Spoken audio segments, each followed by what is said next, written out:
Capítulo 2. Domesticamos um beija-flor de 3.000 quilos. Carter.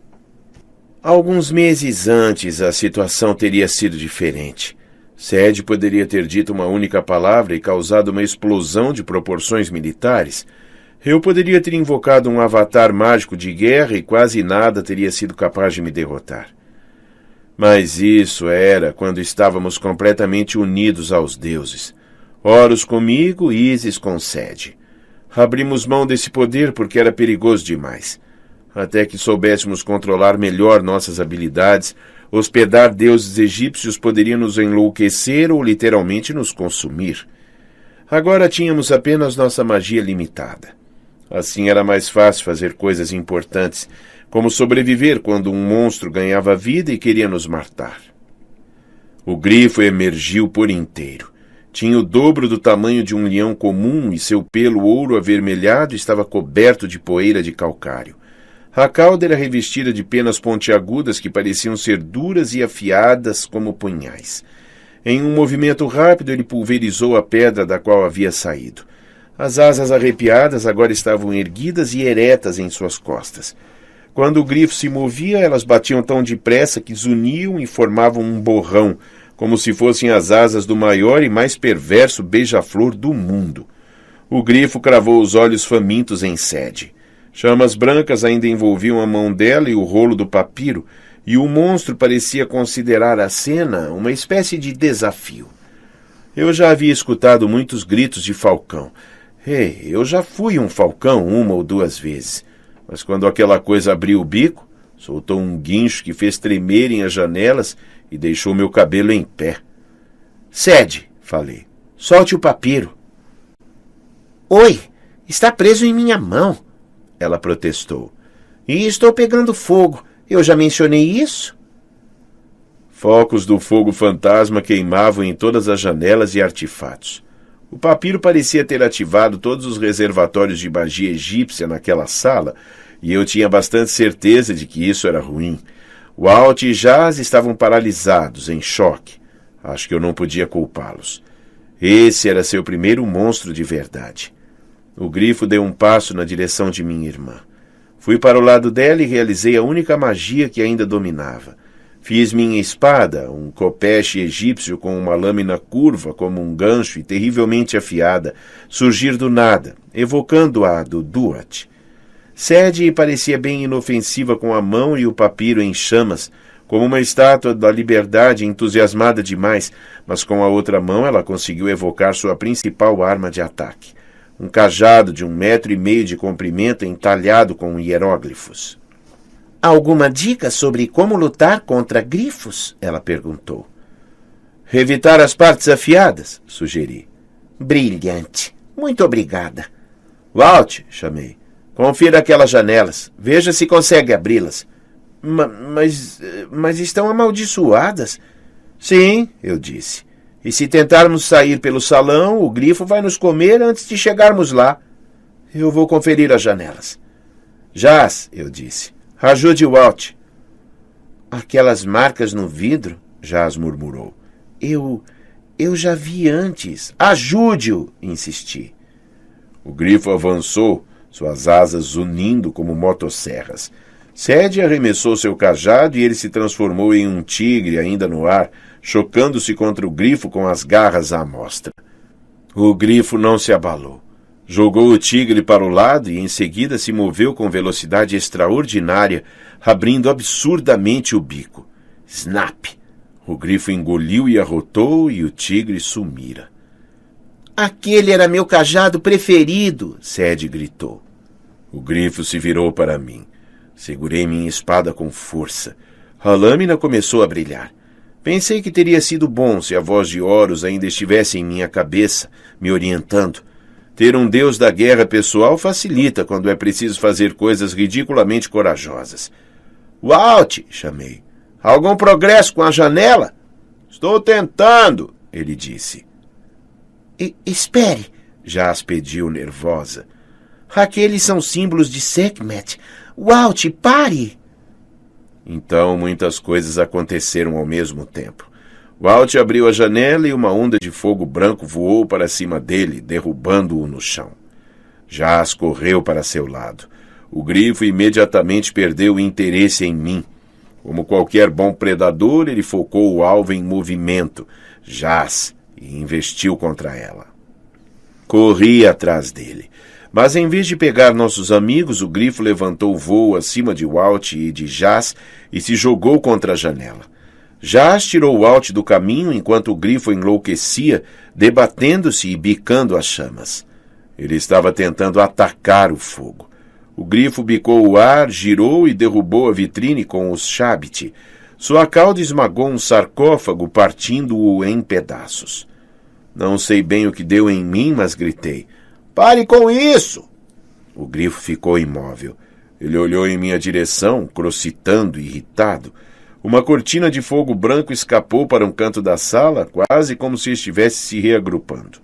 Então notei outras chamas se unindo, criando formas incandescentes que pareciam vagamente humanas. Uma delas olhou diretamente para mim e senti uma inconfundível aura de maldade. Carter, continue chamando a atenção dele. Sadie parecia não notar as formas do fogo. Seus olhos ainda estavam fixos no grifo, enquanto ela retirava do bolso um pedaço de barbante mágico. Se eu conseguir chegar perto o bastante... Sadie, espere! Tentei entender o que acontecia. Walt estava deitado de costas, tremendo. Seus olhos brilhavam com uma luz branca, como se o fogo tivesse possuído o garoto. Jas estava ajoelhada a seu lado, murmurando um feitiço de cura. Grá! O grifo grasnou em um tom queixoso, como se pedisse permissão, como se estivesse obedecendo a minha ordem de parar, mas não gostasse dela. As silhuetas de fogo estavam se tornando mais brilhantes, mais sólidas. Contei 7 figuras incandescentes, formando lentamente pernas e braços. 7 figuras. Jas dissera algo sobre os símbolos de Sekhmet. O medo me invadiu quando percebi que tipo de maldição protegia o museu. A libertação do grifo fora apenas um acidente. Esse não era o verdadeiro problema. Sadie jogou seu barbante. "Espere!" gritei, mas era tarde demais. O barbante mágico chicoteou no ar, crescendo até se transformar em uma corda enquanto voava na direção do grifo. Ele grasnou indignado e saltou na direção das silhuetas incandescentes. As criaturas de fogo se espalharam e começou uma brincadeira de aniquilação. O animal voou velozmente pela sala, suas asas uniam. Vitrines de vidro se estilhaçaram. Alarmes feitos por mortais dispararam. Eu gritei para o grifo parar, mas dessa vez foi inútil. Pelo canto do olho, vi Jas cair, talvez pelo esforço de seu feitiço de cura. "Sadie!" gritei. "Ajude-a!" Sadie correu para perto de Jas. Eu fui atrás do grifo. Devia parecer um completo idiota vestido com pijama preto, carregando uma espada reluzente, tropeçando em artefatos quebrados e gritando ordens para um gato beija-flor gigante. E quando eu pensava que a situação não poderia piorar, meia dúzia de convidados da festa entraram na sala atraídos pelo barulho. Todos olhavam para a cena, boquiabertos. Uma mulher de vestido cor de pêssego berrou. As 7 criaturas de fogo branco avançaram nos convidados, que desmaiaram imediatamente. As chamas seguiram adiante, serpeando pela parede rumo ao salão. O grifo voou atrás delas. Virei-me para olhar para Sadie, ajoelhada ao lado de Jas e de Walt. "Como eles estão?" "Walt está acordando", ela respondeu. "Mas Jas apagou." "Venha atrás de mim quando puder. Acho que consigo controlar o grifo." "Carter, você ficou maluco? Nossos amigos estão feridos e tem um rolo de papiro em chamas grudado na mão. A janela está aberta.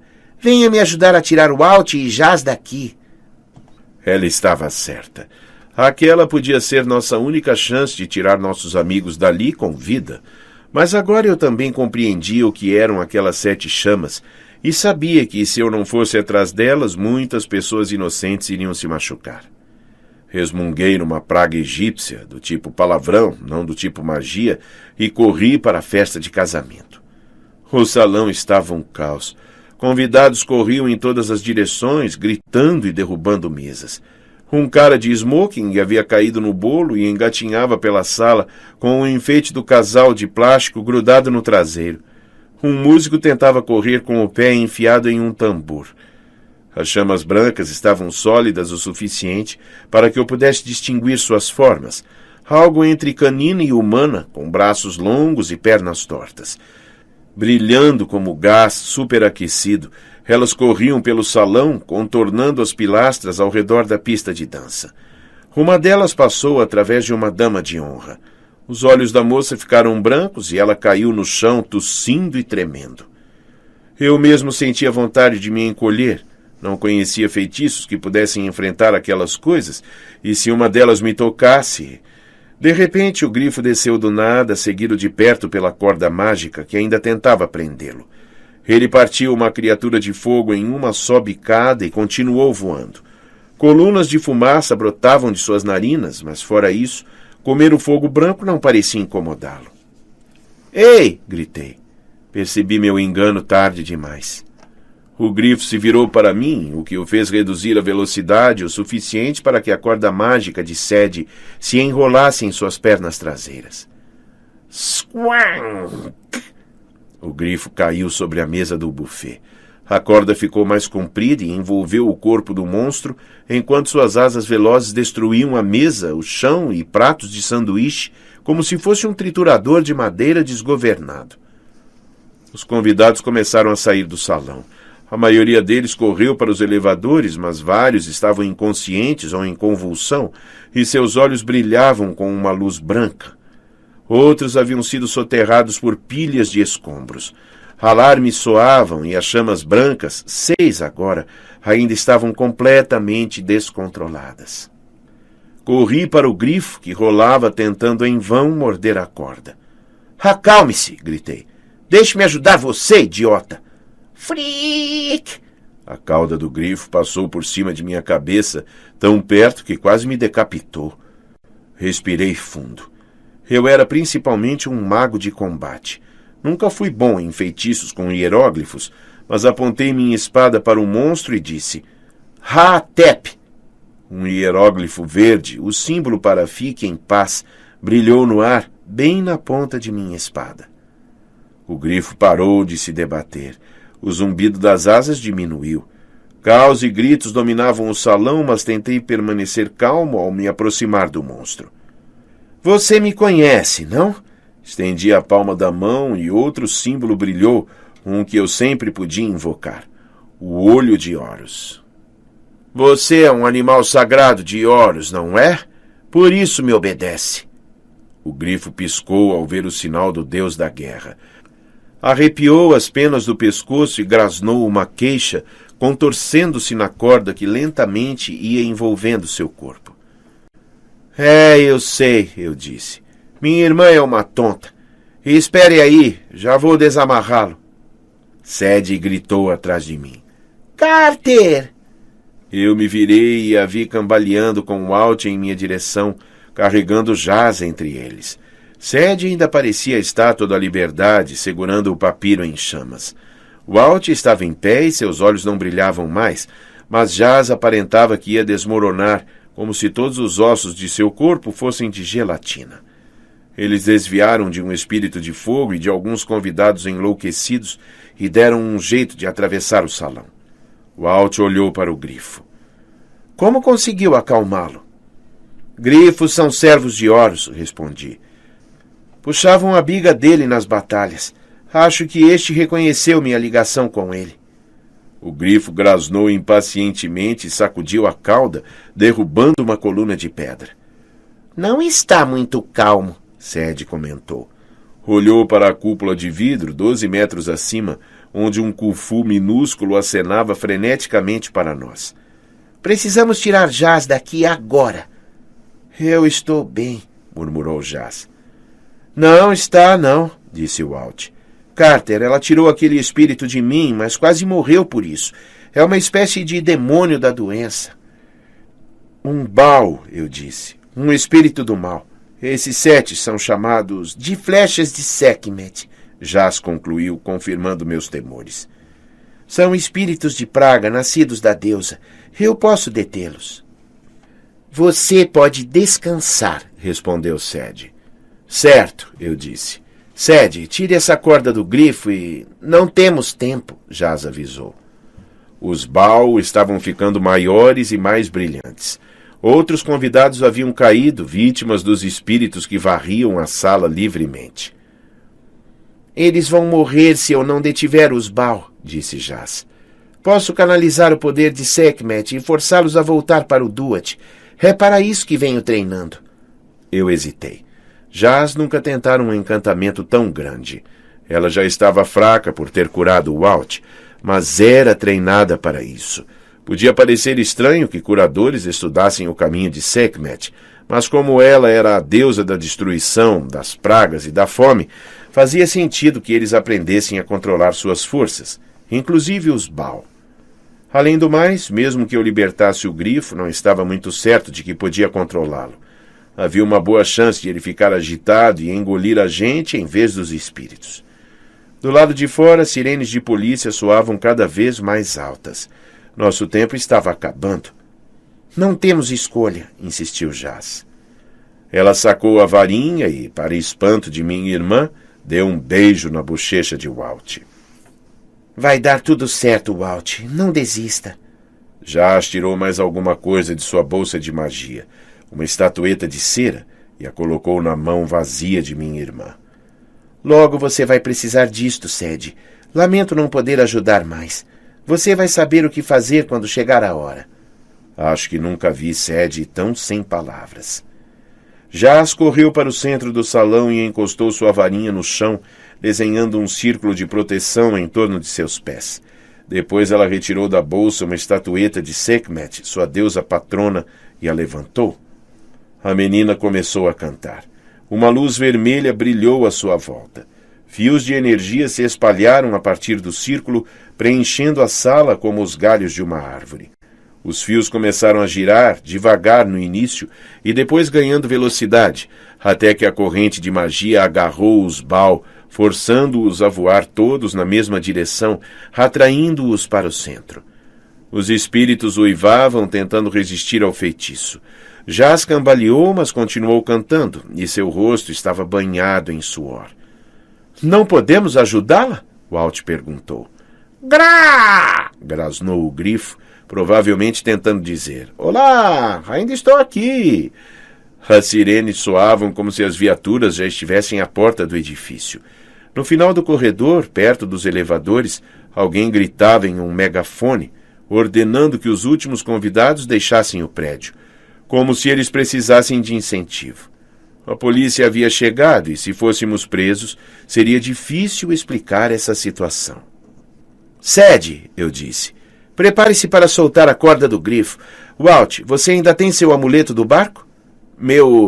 Sim, mas não há água aqui. Apenas invoque o barco. Enfiei as mãos nos bolsos e encontrei meu barbante mágico. Recitei um feitiço e, de repente, eu segurava uma corda de 6 metros de comprimento. Fiz um nó corrediço frouxo no meio dela, como uma gravata enorme, e me aproximei do grifo com muito cuidado. Vou só colocar isto aqui em seu pescoço, falei. Não fique aflito.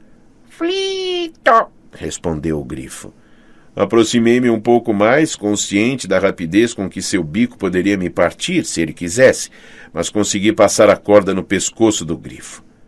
Então, alguma coisa deu errado. O tempo ficou mais lento. Os fios vermelhos sinuosos do feitiço de Jas moviam-se com dificuldade, como se o ar tivesse ficado denso como xarope. Gritos e sirenes foram reduzidos a um ruído distante. Você não vai conseguir, sibilou uma voz. Eu me virei e me vi cara a cara com um Baal. Ele pairava no ar a alguns centímetros de mim, seus traços brancos e incandescentes quase nítidos. Parecia sorrir, e eu podia jurar que já vira aquele rosto antes. O caos é muito poderoso, menino, ele disse. O mundo gira além de seu controle. Desista de sua missão. Cale a boca, murmurei, mas meu coração batia depressa. Você nunca a encontrará, provocou o espírito. Ela dorme no lugar das areias vermelhas, mas morrerá lá se você prosseguir com essa missão inútil. Tive a sensação de que uma tarântula descia por minhas costas. O espírito falava de Zia Rashid, a verdadeira Zia, por quem eu procurava desde o Natal. Não, respondi. Você é um demônio, um enganador. Você sabe que não, menino. Já nos encontramos antes. Cala a boca! Invoquei o olho de Horus e o espírito sibilou. O tempo acelerou. Os fios vermelhos do feitiço de Jaz envolveram o Baal e, gritando, ele foi puxado para dentro do redemoinho. Ninguém mais parecia ter percebido o que acabara de acontecer. Sede se defendia, batendo nos Baal com o papiro em chamas sempre que eles se aproximavam. O Alt pôs seu amuleto do barco no chão e recitou o comando. Em segundos, como se fosse um daqueles brinquedos de esponja que se expandem na água, o amuleto cresceu e adquiriu o tamanho de um barco egípcio de junco em cima do que restava da mesa de buffet. Com as mãos trêmulas, segurei as duas pontas da gravata nova do grifo e as amarrei na proa e na popa do barco. Carter, olhe! Sede falou. Eu me virei a tempo de ver um lampejo ofuscante de luz vermelha. O redemoinho todo implodiu, sugando os 6 Baal para o círculo de Jaz. A luz se apagou. Jaz desmaiou e sua varinha e a estatueta de Sekhmet transformaram-se em poeira em suas mãos. Corremos até ela. Suas roupas fumegavam. Não dava para saber se ela estava respirando. Coloquem-na no barco, eu disse. Precisamos sair daqui. Ouvi um grunhido baixo vindo lá de cima. Khufu abrira a cúpula. Ele gesticulava com urgência enquanto holofotes varriam o céu acima dele. O museu devia estar cercado por veículos de emergência. Em torno do salão, convidados atingidos começavam a recobrar a consciência. Jaz os salvara, mas a que preço? Nós a levamos para o barco e subimos a bordo. Segurem-se bem, avisei. Essa coisa não é muito estável. Se virar... Ei! Uma voz masculina forte gritou atrás de nós. O que vocês estão... Ei, parem! Sede, acorda, agora! Eu disse. Ela estalou os dedos e a corda que envolvia o grifo se dissolveu. Vamos! Gritei. Para cima! Freak! O grifo bateu as asas. Nós nos lançamos no ar, o barco balançando loucamente, e subimos na direção da cúpula aberta. O grifo nem pareceu perceber o peso extra. Ele subiu tão depressa que Khufu teve de saltar para entrar no barco. Eu o puxei para dentro e nós nos seguramos desesperados, tentando não adernar. Ai! Khufu reclamou. Concordei. A tarefa deveria ter sido fácil. Por outro lado, éramos a família Kane. Esse havia sido o dia mais fácil que teríamos por algum tempo. De alguma maneira, nosso grifo sabia que direção tomar. Ele gritava triunfante e voava veloz na noite fria e chuvosa. Enquanto íamos para casa, o papiro de Sede brilhou mais intensamente. Quando olhei para baixo, vi chamas brancas e fantasmagóricas espalhando-se por todos os telhados do Brooklyn. Comecei a me perguntar o que exatamente havíamos roubado, se era ao menos o objeto certo ou se nossos problemas poderiam piorar ainda mais. De qualquer maneira, eu tinha a sensação de que finalmente havíamos abusado da sorte além da conta.